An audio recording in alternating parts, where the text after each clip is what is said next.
হাদিস শরীফের ভিতরে পাওয়া যায় মুমিন ব্যক্তির মৃত্যু কেমন হবে আর বেঈমান বদকার ব্যক্তির মৃত্যু কেমন হবে, দুটোটাই হাদিসের শরীফের ভিতরে পাওয়া যায়। একজন বদকার ব্যক্তির মৃত্যু হবে যখন দুনিয়ার বুকে আল্লাহ তাআলার দেওয়া নির্ধারিত হায়াত তার জন্য শেষ হয়ে যাবে। আল্লাহ তাআলা পবিত্র কালামুল্লাহ শরীফের ভিতরে জানা যায়, ইযা জাআ আজালুহুম লা ইস্তাখিরুনা সাআতাও ওয়া লা ইস্তাকদিমুন। যখন বান্দার নির্ধারিত সময় চলে আসবে তখন আল্লাহ তাআলা তার তৈরি ফেরেশতা দুনিয়ার বুকে পাঠিয়ে দিবেন, ও আজরাইল যাও যাও আমার অমুক ব্যক্তির রূহ কবজ করে আসো। আর ওই বান্দা যদি বদকার হয় আল্লাহ তাআলা কিছু ফেরেশতা পাঠিয়ে দিবে। আল্লাহর হুকুমে ফেরেশতারা বান্দার কাছে চলে যাবে এবং তারা এমন ভাবে ওই বান্দার সামনে উপস্থিত হবে, তাদের চেহারাটা এত কুৎসি হবে, অনেকটাই ভয়ঙ্কর হবে, মৃত্যু ব্যক্তি ভয় পেয়ে যাবে, ঘাবড়িয়ে যাবে। আর তাদের সাথে থাকবে একটা চটের সালার বস্তার মতো ভয়ঙ্কর জিনিস, যেটাই ওই বদকার ব্যক্তির রূহটা রাখবে। অতঃপর আল্লাহর হুকুমে মালাকুল মাউত আজরাইল আলাইহিস সালাম আসবেন, তার রাসিহি তার মাথার কাছে বসবেন। তার মাথার কাছে বসার পর তার রূহ কবজ করবে। তার এমন কষ্ট হবে মনে হয় শরীরের প্রত্যেকটা পশমের গোড়ায় গোড়ায় সুই ঢুকায় দিলে যেমন কষ্ট, বলে তার থেকেও তার রূহ কবজ করতে বেশি কষ্ট অনুভব করবে।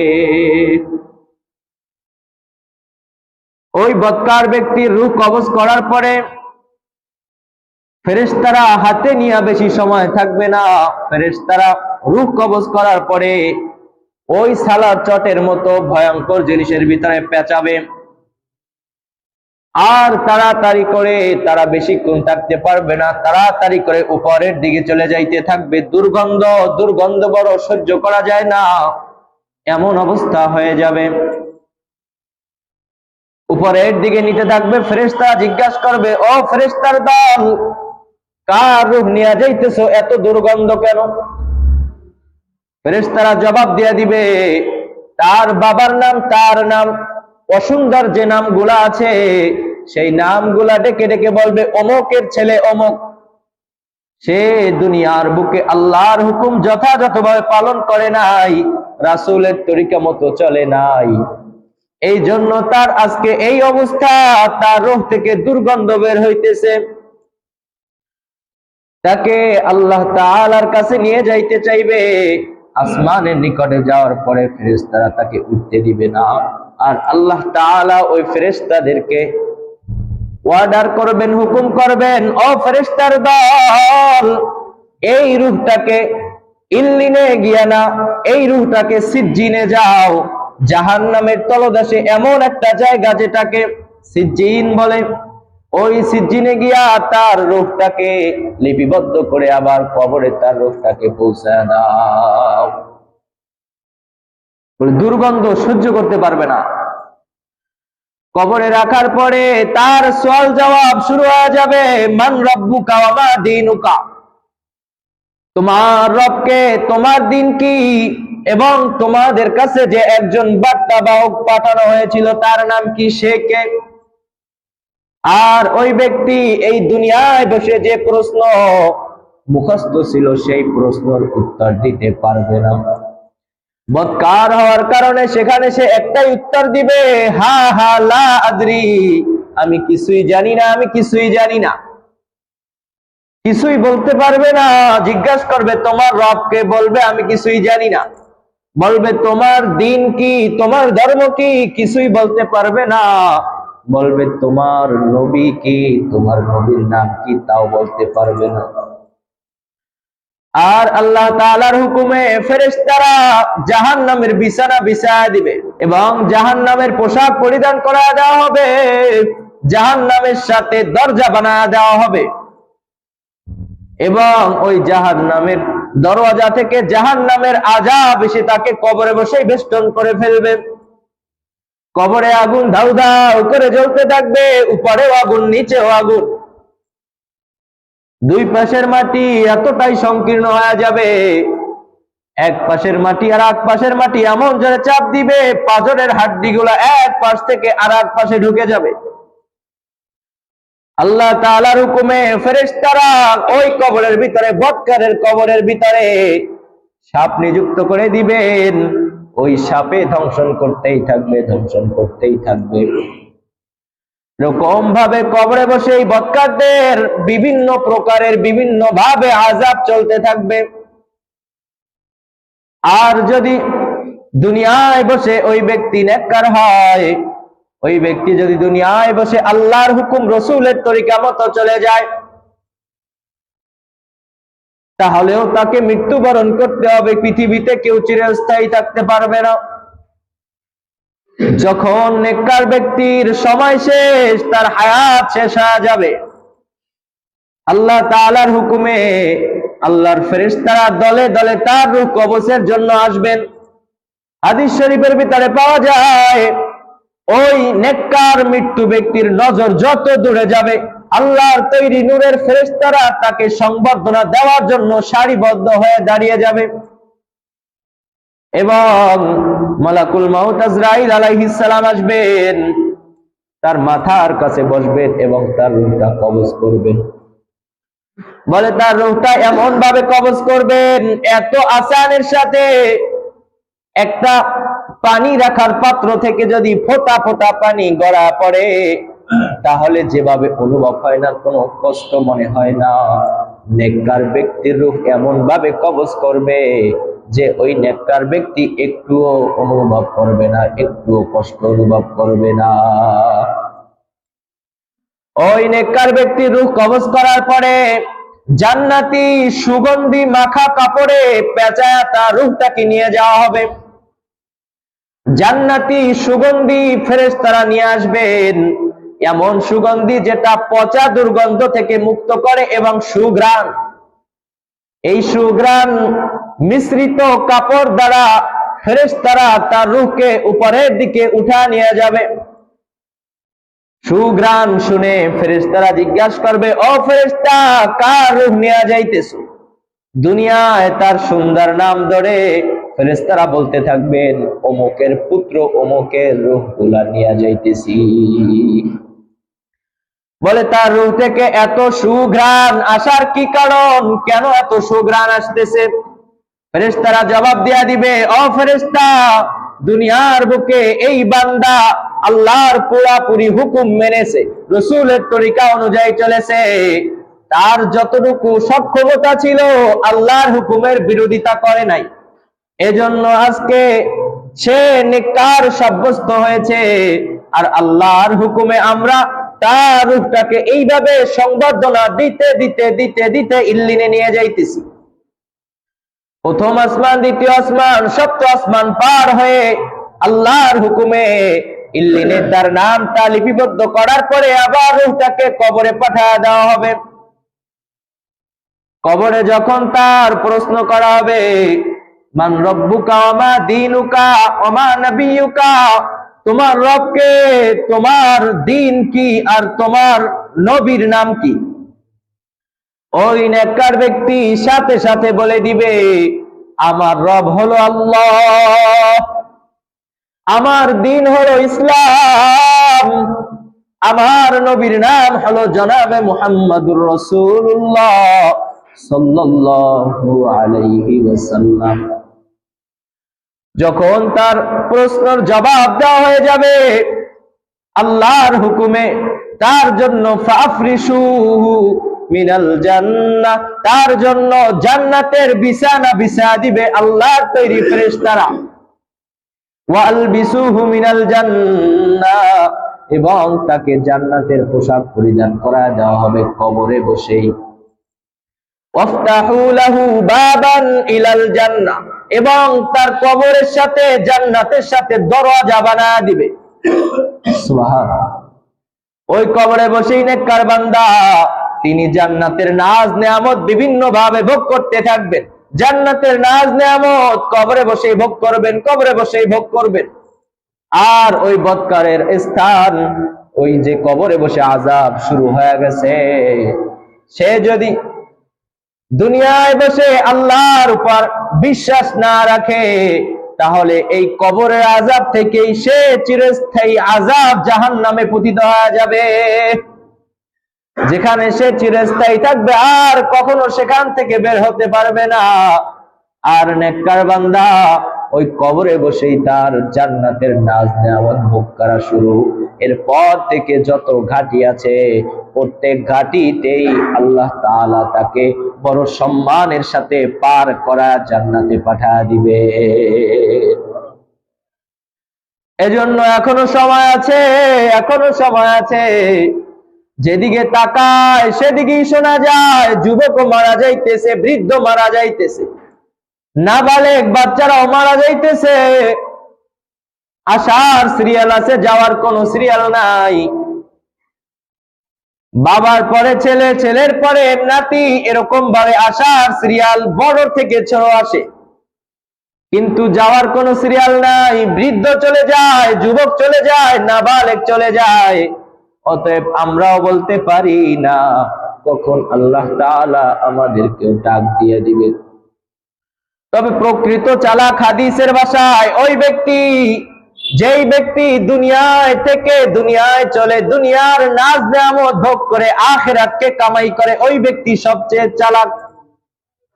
দুনিয়ার বুকে আমরা যাকে প্রকৃত চালাক মনে করি, দুনিয়া কামাই করতেছে, দুনিয়ার সব ধরনের নাজ নেয়ামত ভোগ করতেছে। দুনিয়া কোন জিনিস, এমন কোন জিনিস নাই যে সে বাদ দেয়, সব জিনিস তার কবজার ভিতরে। দুনিয়ায় বড় তাদেরকে সচেতন বলা হয়, কিন্তু দুনিয়ার ক্ষণস্থায়ী সময়ে সে যদি সচেতন হয় আর আখিরাত থেকে যদি সে গাফেল হয়ে যায়, এই সচেতনতায় তার কোনো কাজে আসবে না। তার জন্য মৃত্যুর পরে চিরস্থায়ী জাহান্নাম তার জন্য অপেক্ষা করতেছে। এজন্য বলে দুনিয়ায় থাকতে হবে, দুনিয়ায় চলতে হবে, দুনিয়ায় কামাই করতে হবে, সব কিছু দুনিয়ায়, এরপরে আখিরাতে যেতে হবে। দুনিয়া থেকে কবর জগতে যাবে না এমন কোন লোক আছে? আল্লাহর সৃষ্টি এমন কোন মাখলুক আছে যে কবর জগতে যায় নাই বা যাবে না? নাই। ডাক্তারি ভাবে, কৃত্রিম ভাবে রাখে, তাও বেশি দিন রাখতে পারে না, 2, 4, 6 মাস হয়তো সর্বোচ্চ রাখতে পারে। তার উপরও তারা মৃত্যু ব্যক্তিকে রাখতে পারে না। যত বড় টাকাওয়ালা হোক, ক্ষমতাধারী হোক, যেই হোক না কেন, বলে আল্লাহ তাআলার নিয়মের উপর ক্ষমতা চলে না। চলে? বলে করোনার সময় এই জিনিসগুলো আমরা খুব ভালোভাবে উপলব্ধি করেছি। কোটি কোটি টাকার মালিক, ক্ষমতাধারী লোক, কোটি কোটি টাকা ডাক্তারের পায়ের সামনে ফালা রাখছে যে আমার অক্সিজেন দরকার, অক্সিজেনের সিলিন্ডার দরকার। কিন্তু টাকা দেওয়ার পরেও, টাকা থাকা সত্ত্বেও, ক্ষমতা থাকা সত্ত্বেও সে অক্সিজেনের গ্যাস ব্যবস্থা করতে ব্যর্থ হয়েছে। আর আল্লাহ তাআলা তার এত মাখলুক সবাইকে প্রতি দৈনিক কত হাজার টনে টনে টনে টনে এরকম অক্সিজেন দিতেছে, কিন্তু আল্লাহ তাআলা ক্লান্ত হইতেছেন না। তার ভান্ড থেকে, তার খাজানা থেকে এক চুল পরিমাণ কমেও যাইতেছে না। এজন্য যত ক্ষমতাধারী হোক না কেন, সে আল্লাহর প্রিয় বান্দা হোক অথবা অপ্রিয় বান্দা হোক, যেই হোক না কেন, ফিরাউন যিনি আনা রব্বুকুমুল আ'লা, নাউযুবিল্লাহ, সবচেয়ে বড় খোদা দাবি করছেন, যেই ব্যক্তি দুনিয়াতে খোদা দাবি করে তার সেরকম পাওয়ার লাগে না। তার শক্তি সামর্থ্য টাকা পয়সা ক্ষমতা না থাকলে সে এত বড় দুঃসাহস দেখাইতে পারে না। সেই ফিরআউন সেও কিন্তু দুনিয়া থেকে চলে গেছে, বড় লাঞ্ছিত অপমানিত অবস্থায় দুনিয়া থেকে চলে গেছে। অনেকেই জানেন দিনের আলোতে ফিরআউন বলে বেড়াইতো যে আমি সবচেয়ে বড় রব, আমাকে রব মানতে হবে, আর নাহলে তাকে শাস্তির মুখোমুখি হতে হবে। সেই ফিরআউন রাতের আধারে আল্লাহর কাছে বলে, আল্লাহ আমারে একটু ক্ষমতা দিয়ে দাও। রাতের আধারে আল্লাহর কাছে ঠিকই চাইতো, সে জানতো যে সে রব না, কিন্তু দাবি করত। তো সেই ফিরআউন সেও কিন্তু থাকতে পারে নাই। আল্লাহর অপ্রিয় ছিল, কিন্তু ধন সম্পদ ক্ষমতা কোনটাই তার কমতি ছিল না, কিন্তু তারপরও সে থাকতে পারে নাই। সাইয়েদনা হযরত সুলাইমান আলাইহিস সালাম, আল্লাহ তাআলা তামাম পৃথিবীর বাদশাহী তাকে দিয়েছিলেন। এমন বাদশাহী দিয়েছিলেন, বাতাস জিন পশু পাখি তার কথায় উঠত বসত। সুলাইমান আলাইহিস সালাম যে হুকুম করতেন, জিন থেকে শুরু করে বাতাস পশু পাখি তার অনুগত্য করতে বাধ্য ছিল। এত বড় মাপের একটা পয়গাম্বার, তিনি ক্ষমতাও ছিল, বাদশাও ছিলেন এবং আল্লাহর প্রিয় ছিলেন। এবং এমন একটা প্রজেক্টের কাজ শুরু করছেন, বাইতুল মুকাদ্দিসের কাজ শুরু করছেন, যেটা মুসলমানের একটা ঐতিহ্য, মুসলমানের কাছে একটা আবেগের নাম। সেই বাইতুল মুকাদ্দিসের কাজ শুরু করছে।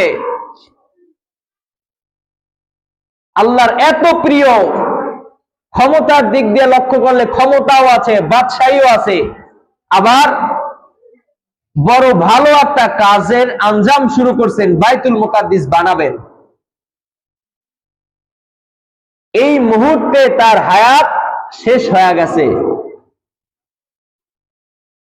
সে ছিল একটা কাচের প্রাচীরের ভিতরে, কাচের প্রাচীর বানানো, সেটার ভিতরে অবস্থান করতেছিলেন, কিন্তু তারপরও সে বাঁচতে পারছেন না মারা গেছেন? বাঁচতে পারেন নাই। ক্ষমতাও ছিল, বাদশাহীও ছিল, আল্লাহর প্রিয় ছিল, ভালো কাজ করতেছিলেন, কাচের প্রাচীরের মধ্যে ছিলেন, তারপরও আল্লাহ তাআলা তাকে দুনিয়া থেকে নিয়ে গেছেন। ফিরআউন ক্ষমতাও ছিল, টাকা পয়সা ছিল, আল্লাহর অপ্রিয় ছিল, কিন্তু তারপরেও দুনিয়াতে থাকতে পারেন নাই, চলে গেছেন। অতএব এর দ্বারা বোঝা যায় দুনিয়া আসলে থাকার জায়গা না। সর্বশেষ আমার আপনার প্রিয় নবী জনাবে মুহাম্মদুর রাসূলুল্লাহ সাল্লাল্লাহু আলাইহি ওয়াসাল্লাম বলে, আল্লাহর এত প্রিয়, যাকে বলা হয় সাইয়্যিদুল আম্বিয়া, নবী রাসূলগণের সরদার, যাকে বলা হয় হাবিবুল্লাহ, আল্লাহ তাআলা সবচেয়ে বেশি প্রিয়। সব নবীদের উপর ক্ষমতাধারী যাকে বলা হয়। মেরাজের রাত্রে বাইতুল মুকাদ্দাস যখন গেলেন, সকল নবীর উপস্থিতিতে আল্লাহ পাক রব্বুল আলামিন আখিরি নবীর ইমামতিতে নামাজ পড়িয়েছেন। সুবহানাল্লাহ। এত এত যার ক্ষমতা, যাকে আল্লাহ তাআলা জীবিত অবস্থায় আল্লাহ তাআলা তার সাথে সাক্ষাৎ করানোর জন্য আল্লাহ তাআলা নিয়ে গেছেন, লাউহে মাহফুজে নিয়ে গেছেন আল্লাহ। বলে এত এত ক্ষমতাধারী একজন নবী, আল্লাহর প্রিয়, সেও কি দুনিয়ায় আছে? সেও দুনিয়ায় নাই। প্রিয় হোক অপ্রিয় হোক, চলে যাইতেই হবে। কি বলেন? চলে যেহেতু যেতেই হবে, তাহলে আমাদের আখিরাতকে ঠিক করে যাওয়াটাই মুসলমান হিসাবে সচেতন মুসলমানের এটাই কাজ। কি বলেন? যদি আমার আপনার আখিরাত গুছা দুনিয়া থেকে যাইতে পারি, আমাদের রূহটা কবজ করবে বড় আসানের সাথে। আল্লাহ রাসূল সাল্লাল্লাহু আলাইহি ওয়া আলিহি ওয়াসাল্লামের রূহ কবজ করার জন্য মালাকুল মাউত আজরাইল আলাইহিস সালাম আসলেন, আখিরি পয়গম্বরের কাছে অনুমতি চাইলেন। আখিরি পয়গম্বর অনুমতি দেয়া দিলেন। মালাকুল মাউত আজরাইল আলাইহিস সালাম আখিরি পয়গম্বরের রূহ কবজ করার জন্য যখন শুরু করলেন, আখিরি পয়গম্বর বলতেছেন ইন্না লিল মাউতি লাসাখরান, হায় মৃত্যুর যন্ত্রণা কত কঠিন। আখিরি পয়গম্বর যদি এটা বলে যে রূহ কবজ করার সময় মৃত্যুর যন্ত্রণা কত কঠিন, আমার আপনার কি অবস্থা হবে? এই আখিরি পয়গম্বর তার নেককার উম্মতদের জন্য আজরাইল আলাইহিস সালামের সাথে কথা বলে গেছেন, আরজি পেশ করে গেছেন, ও আজরাইল আমার রূহটা একটু আসানের সাথে কবজ করো। আর আজরাইল ডাক দিয়া বলে, ও পয়গম্বর আপনার রূহটা বড় আসানের সাথে কবজ করতেছি, আপনার আগে এত সহজে আর কারো রূহ কবজ করি নাই। আখিরি পয়গম্বর বলতেছে, ও আজরাইল আমার পরে আমার উম্মত যাদের তুমি রূহ কবজ করবা আরো আসানের সাথে কবজ করবা। আর আজরাইল আলাইহিস সালাম বলেন, ও পয়গম্বর আপনার পরে আপনার নেককার উম্মত যারা আছে, যারা আল্লাহর হুকুম আপনার তরিকা মেনে দুনিয়া থেকে বিদায় নিয়ে আসবে, তাদের রূহটা আমি আজরাইল এত সহজের সাথে কবজ করব তারা একটু টেরও পাবে না। আর হাদিস শরীফের ভিতরে এই সহজভাবে কিভাবে রূহ কবজ করবে জানা দিয়েছেন। একটা পানির পাত্র থেকে ফোঁটা ফোঁটা ফোঁটা ফোঁটা পানি পড়লে যেভাবে কোনো কষ্ট অনুভব হয় না, আল্লাহ তাআলা তার নেককার বান্দাদের রূহগুলোকেও এত সহজের সাথে কবজ করাইবে। এজন্য থাকতে হবে দুনিয়ায়, চলতে হবে দুনিয়ায়, চলার থাকার আর কোন রাস্তা আছে? দুনিয়া ছাড়া আর কোন রাস্তা আছে? নাই। থাকতে হবে দুনিয়ায়, চলতে হবে দুনিয়ায়, কাজ করতে হবে দুনিয়ায়, কিন্তু গোছায় নিতে হবে আখিরাত। টার্গেট থাকবে আমাদের আখিরাত। দুনিয়ার বাহিরে কেউ চলতে পারবে না। নৌকা, trawler, steamer, boat, Gazi rocket যাই বলেন, এগুলো চলে কোথায়? রাস্তায়। কোথায় চলে? পানিতে। ডোবে কোথায়? রাস্তায়। পানিতে। চলেও পানিতে, ডোবেও পানিতে। তাইলে এখন যদি কোনো নৌকাওয়ালা, ট্রলারওয়ালা, জাহাজওয়ালা বলে যে আজকে থেকে ধর্মঘট, যেহেতু পানিতে ডোবে এই পানিতে আমরা আর চলবো না, তাইলে চলতে পারবে? চলতে হবে পানিতে, কিন্তু সচেতন ভাবে চলতে হবে। যতদিন পর্যন্ত নৌকা, ট্রলার, স্টিমার এগুলো এরকম পিঠ দিয়া চলে, পিঠ দিয়া পানির উপরে চলে, বলে এই নৌকা, ট্রলার, স্টিমার ক্ষতিগ্রস্ত হয় না। যখন পেট বাজায় দেয়, পেটে পানি উঠায় নেয়, বলে তখনই ডুবে যায়। তো মুসলমান ইমানদার বান্দারাও চলবে দুনিয়ায় ওইভাবে পিঠ বাজায় চলবে যে যতটুকু দুনিয়া না করলেই নয়, বলে দুনিয়া সব কিছু পেটের ভিতরে নিয়ে আখিরাতকে দূরে সরায় দিলে সে ক্ষতিগ্রস্ত হবে। সে ওরকম ট্রলার, স্টিমারের মতো ডুবে যাবে, ক্ষতিগ্রস্ত হবে, ধ্বংস হয়ে যাবে। এজন্য চলতে হবে দুনিয়ায়, যতটুকু প্রয়োজন অতটুকু নিয়ে বাকিটু আমাদের আখিরাতকে গুছায় নিতে হবে। তাহলেই আমরা লাভবান হব, ভবিষ্যৎ আমাদের আলোকিত হবে, ভবিষ্যৎ আমাদের চিরস্থায়ী জান্নাত ঠিকানা হবে। এজন্য আমরা প্রত্যেকেই চেষ্টা করব দুনিয়ায় থেকে আখিরাত কামাইতে যেতে পারি। এজন্য আমরা প্রত্যেকেই চেষ্টা করব ইনশাআল্লাহ। আল্লাহ তাআলা আমাদের প্রত্যেককে আমল করার তৌফিক দান করুন। ওয়া আখিরি দাওয়ানা আলহামদুলিল্লাহি রাব্বিল আলামিন।